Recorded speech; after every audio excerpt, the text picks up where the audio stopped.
रसायन राम रसायन।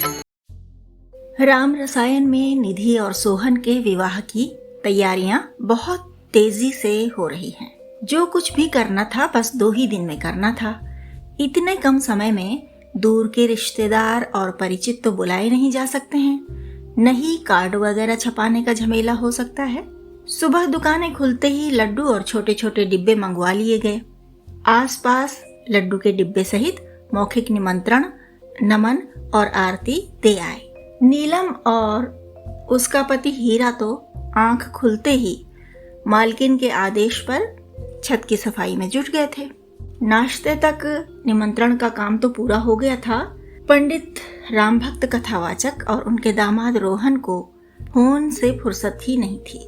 बहुत सी व्यवस्थाएं हो जा रही थी फोन से ही। संध्या माँ के साथ रसोई में जुटी पड़ी थी। भले ही संक्षिप्त कार्यक्रम होना था, पर आखिर थी तो उसके देवर की शादी, वह भी मायके के घर से। शांतिनगर के मकान नंबर 1 में टेंट हाउस वाले गुप्ता जी रहते हैं। निमंत्रण पाते ही वे दौड़े आए और सबके ना करने के बाद भी छत और आंगन की साज सज्जा का सारा भार अपने ऊपर ले लिया। घंटा भर में उनके यहाँ से सामान आने भी लगा था। टेंट का सामान छत पर जा ही रहा था कि 12 नंबर वाले तिवारी जी आ पहुंचे। उन्होंने पंडित जी के पांव छुए और रोहन को हाथ जोड़े। मुझे सेवा का अवसर दीजिए, मेरी बेटियां पार नहीं लग पा रही हैं। हो सकता है यही पुण्य मेरे काम आ जाए। बताइए, मुझे आदेश दीजिए, क्या करूं मैं, क्या सेवा करूं? पंडित जी बोले, आप हलवाई का काम देख लेना। उन्हें किसी चीज की जरूरत पड़े तो आप नमन को कह देना।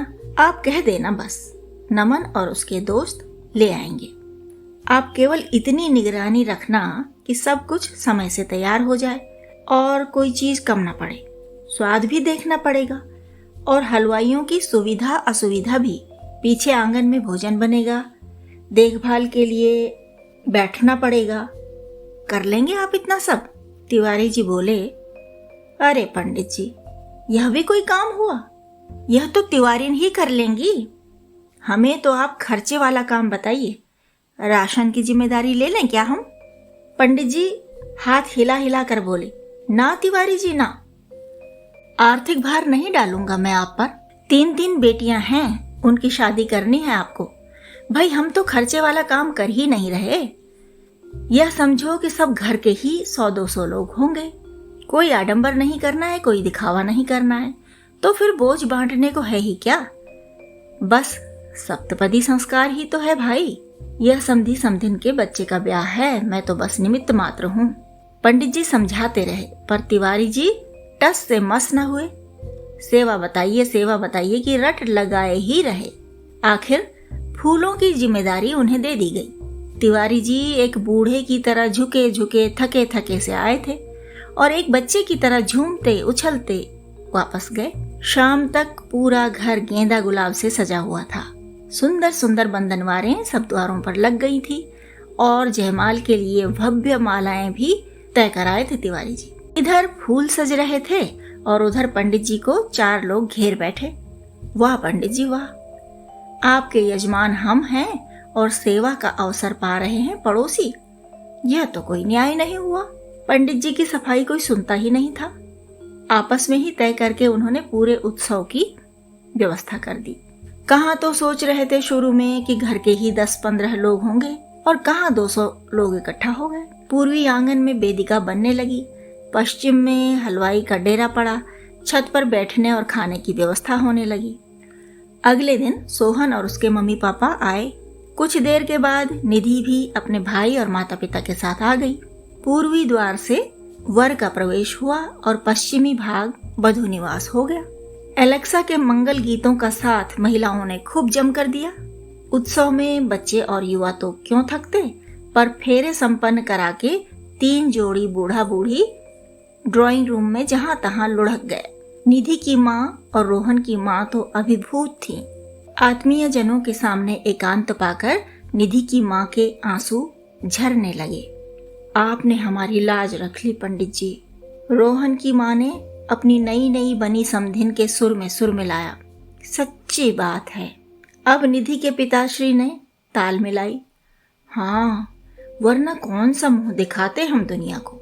रोहन के पापा का सिर खूब जोर शोर से हिल हिल कर उन लोगों का समर्थन कर रहा था। पंडित जी ने सोफे पर पसरे पसरे ही हाथ बढ़ाकर निधि के पिताजी की टोड़ी थाम कर कहा, अरे यही वाला मुंह दिखाते दुनिया को, इसमें कोई खराबी न पहले थी और न अब है। पल भर तो सब हंसे, पर कृतज्ञ परिजनों में अपने को सबसे बूढ़ा सयाना जानकर रोहन के पापा बोले, अरे पंडित जी, कालिख लग गई थी हमारे मुंह पर। पंडित रामभक्त जी झटके से उठे, अपनी झक्क सफेद धोती का कोना खींचकर उससे रोहन के पापा का मुंह रगड़ने पोंछने लगे। रगड़ते, फिर कपड़ा वैसे ही हाथ में लिए लिए उजाले की तरफ कर करके उसे देखते और फिर से रोहन के पापा का चेहरा रगड़ने लगते। सक्सेना जी बोले, क्या कर रहे हैं पंडित जी आप? विनोद भाव में डूबे डूबे ही पंडित जी ने उत्तर दिया, अरे यार, ये मेरा और तुम्हारा समधी कहता है कि कालिख लग गई मुंह पर। रगड़ रगड़ कर मुझे तो थोड़ी भी नहीं मिल रही। कहाँ है कालिख, तुम ही बताओ। पंडित जी ने धोती के कोने सहित अपनी हथेली सक्सेना जी के सामने कर दी, फिर अपनी बात आगे बढ़ाई। यार, तुम लोग एक कथावाचक पंडित के घर में बैठे हो, अभी अभी मंगल कार्य संपन्न किया है। बढ़िया बढ़िया बातें करो, अच्छी अच्छी बातें करो।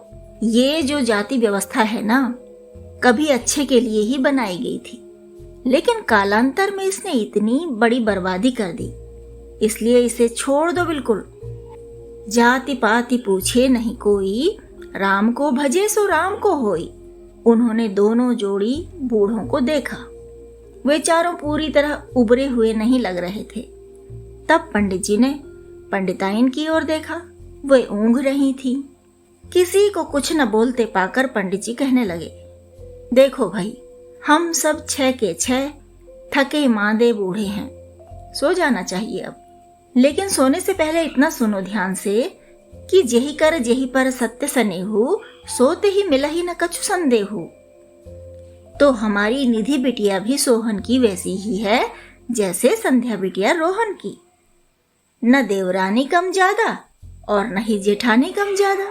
कड़वी खट्टी बातें याद करके न अपने दिल दिमाग का हाजमा खराब करना और न दूसरों को करने देना। सुनो समझदार बूढ़ो, भगाओ यार भगाओ, जातिवाद के भूत को भगाओ। पंडित जी के मुंह से निकलती बातें वहां पर उपस्थित सभी लोगों को आराम देने लगीं और वे सब हौले हौले निश्चिंत होकर नींद की गोद में चले गए। राम रसायन राम रसायन राम रसायन।